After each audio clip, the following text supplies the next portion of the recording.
Welcome to my YouTube channel. Please subscribe my YouTube channel. Kashmira Bulsara was said to be devastated to see the Queen hero's belongings being flogged by Mary Austin, and was prepared to pay over the odds to keep them in the family, but she did not want Mary to know that it was her bidding for them at auction house Sotheby's, so she and her son Jamal Zook did it all anonymously. The source said, Kashmira was angry and upset to see so many of her beloved brother's possessions become available for anyone to buy. So she went for a private viewing, anonymously, with Jamal and her PA before the auction to see which bits she wanted to try to get. Then when it came to auction time, Kashmira's PA went in person to Sotheby's and was on the phone to Kashmira throughout. Kashmira watched online and told her PA how much to bid for each item.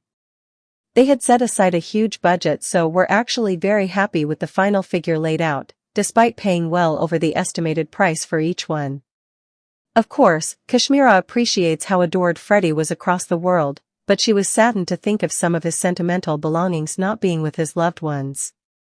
Purchases made by Kashmira, 73, included a Wurlitzer Model 850 jukebox for £406,400, and a waistcoat with portraits of Freddie's 6 cats on which went £139,700. He had worn it in the music video for Queen's These Are the Days of Our Lives, filmed 6 months before his AIDS-related death in 1991, aged 45.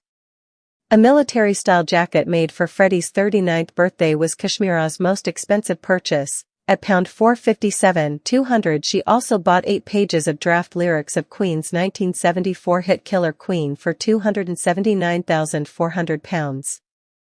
A Dom Persimmons vase, which had been converted into a lamp with a tasseled shade made by Freddie, sold for £22,860, and a Nike sweatshirt went £4.4640. Mary sold 1,406 lots for a total of £40 million in 2023, saying, "I need to put my affairs in order."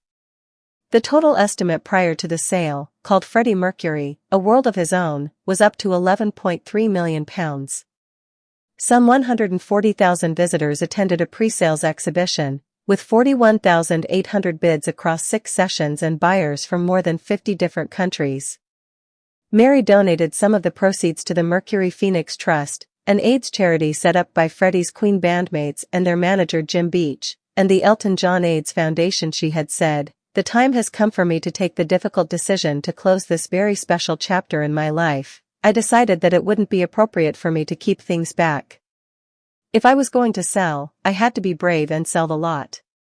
Freddie had dated Mary from 1969 until the late 1970s, and the couple were engaged for a time. He wrote Queen's 1975 song Love of My Life as a tribute to her.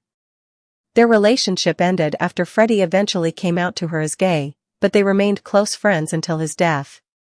Mary also cared for Freddie during his illness.